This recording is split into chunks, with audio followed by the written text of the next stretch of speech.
Hello friends, जैसा कि आप सभी जानते हैं कि आरआरबी एनटीपीसी लेवल 5 का भोपाल जोन का रिजल्ट आउट हो चुका है और आप सभी यदि इस जोन से बिलोंग करते हैं तो आपने अपना रिजल्ट ज़रूर चेक कर लिया होगा। यदि मैं अपनी बात करूं तो मैंने भी अपना एग्ज़ाम फॉर्म भोपाल जोन से ही फिल किया हुआ था और जो मेरी कैटेगरी है वो है ओबीसी कैटेगरी। मैं अपने रिजल्ट की बात करूं तो गाइस, आपने प्रीवियस वीडियोस में देखा ही होगा कि मेरे मार्क्स हैं लेवल 5 में 82.2 समथिंग एंड लेवल 2 में जो मेरे मार्क्स थे वो हैं 77। देखिए, लेवल 2 में तो मुझे कोई उम्मीद नहीं थी क्योंकि लेवल 2 में मेरे काफ़ी कम मार्क्स थे, बट लेवल 5 में थोड़ी बहुत उम्मीद थी क्योंकि प्री मेंस और उसके बाद टाइपिंग क्लियर होने के बाद थोड़ा सा कॉन्फिडेंस था और थोड़ी सी उम्मीद थी कि हो सकता है कि कट ऑफ जो सीबीटी 2 का कट ऑफ है उससे 8 मार्क्स मेरे ज़्यादा थे, तो लगभग एक उम्मीद थी कि मेरा हो जाना चाहिए था। बट आप सभी जानते हैं कि जो हमारा भोपाल जोन है उसमें काफ़ी कम पोस्ट है। यदि मैं टाइपिंग पोस्ट की बात करूं और नॉन टाइपिंग पोस्ट की बात करूं तो दोनों में ही वैकेंसीज काफ़ी कम हैं और इसी कारण थोड़ा सा डर ये भी था कि 1-2 नंबर से कहीं फाइनल सिलेक्शन होते होते रह ना जाए, और वो डर सही साबित भी हुआ गाइस। आप में से ही बहुत सारे लोग ये कमेंट ज़रूर करते थे कि आपका सिलेक्शन हो जाएगा, बस आप डॉक्यूमेंट रेडी रखिए, आप ग्रुप डी की फिजिकल की तैयारी मत करिए क्योंकि आपका सिलेक्शन पक्का है। बट मैं जानती थी कि नंबर ऑफ पोस्ट बहुत कम है, तो हो सकता भी है और नहीं भी हो सकता है क्योंकि हम जानते हैं कि बहुत सारे कैंडिडेट्स ऐसे होते हैं जिनके बहुत सारे लेवल क्वालिफाई हुए हैं और काफ़ी अच्छे नंबर से क्वालिफाई हुए हैं। यदि मैं बात करूं कि मैं कितने नंबर से मेरा सिलेक्शन नहीं हो पाया है, तो यदि मैं गुड्स कार्ड की बात करूं तो ओबीसी कैटेगरी का कट ऑफ लगभग 89 पॉइंट समथिंग गया हुआ है और मेरे लेवल 2 में काफ़ी कम मार्क्स थे, उसमें तो मुझे ज़्यादा उम्मीद भी नहीं थी। मेरे मार्क्स 77 थे। बट यदि टाइपिंग पोस्ट की मैं बात करूं तो टाइपिंग पोस्ट का कट ऑफ ओबीसी कैटेगरी का 83.63 गया हुआ है और जो मेरे मार्क्स हैं वो हैं 82।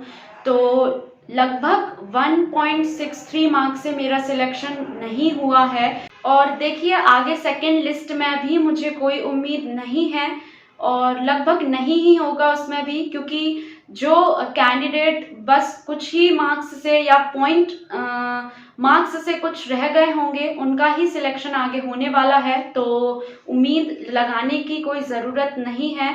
तो रिज़ल्ट बताते हुए, आपसे शेयर करते हुए मुझे बहुत दुख हुआ और रिज़ल्ट मैं काफ़ी पहले चेक कर चुकी थी, बट थोड़ा वो इमोशनल मोमेंट था क्योंकि ये सिर्फ मेरी ही नहीं, बहुत सारे लोगों की लगभग 4 साल की तैयारी थी, 4 साल की मेहनत थी और सारे ही लोगों ने अपना एक अच्छा रिजल्ट एक्सपेक्ट किया था।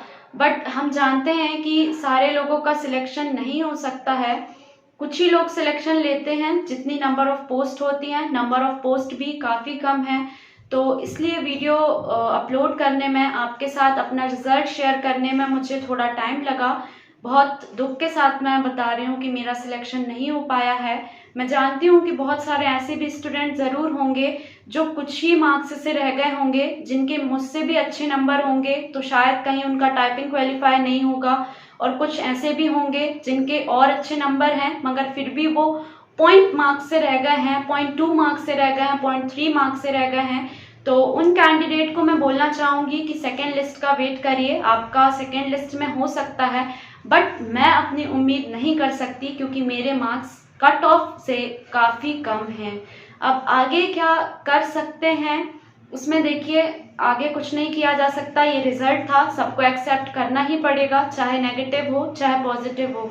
दुख के साथ करें या फिर अच्छे अच्छे हंसते हुए करें, बट एक्सेप्ट करना ही पड़ेगा। नेक्स्ट जो मेरा कंसंट्रेशन होगा, जिस पर मैंने एग्ज़ाम पॉइंट ऑफ व्यू से देखा जाए तो मैं जिस एग्ज़ाम पे फोकस कर रही हूँ वो है सीजीएल।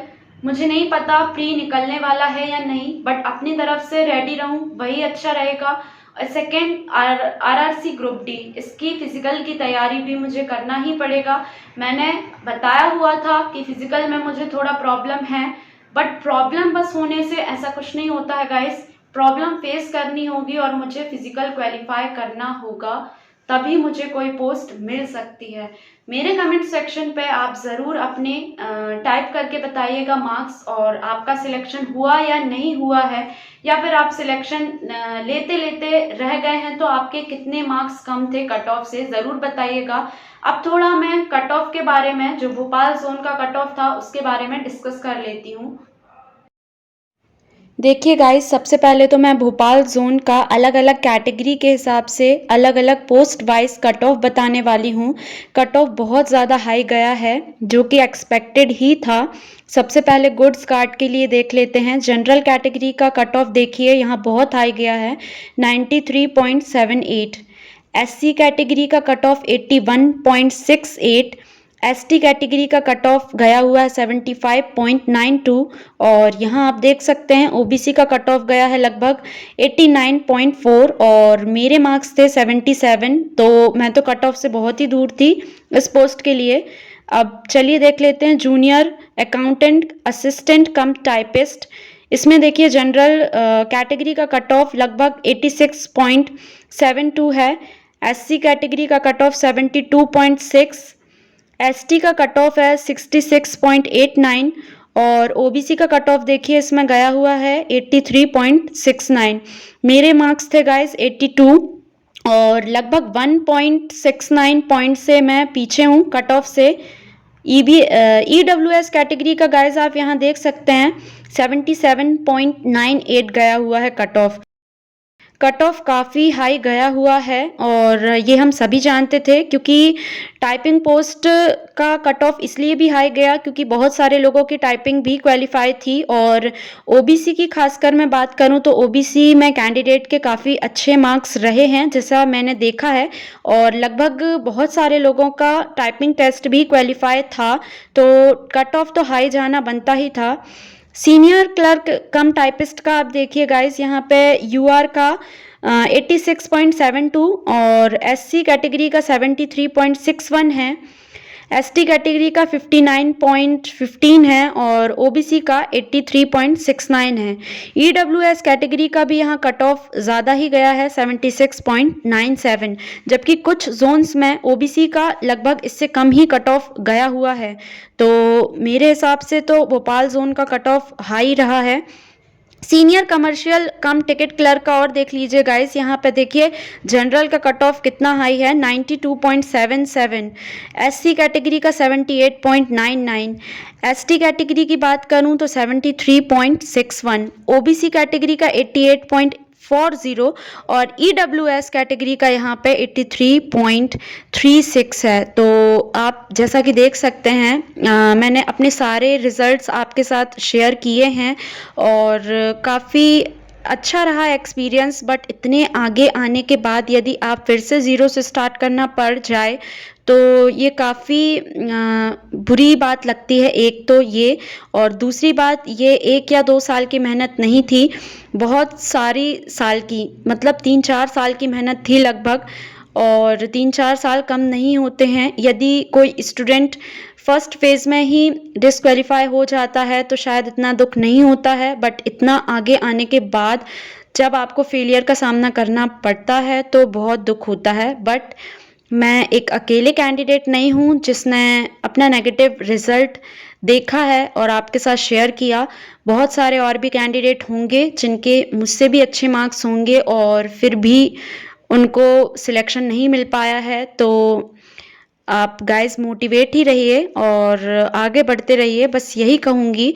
कमेंट सेक्शन पे ज़रूर बताइएगा अपने मार्क्स और आप किस कैटेगरी से थे और आप सिलेक्ट हुए या नहीं।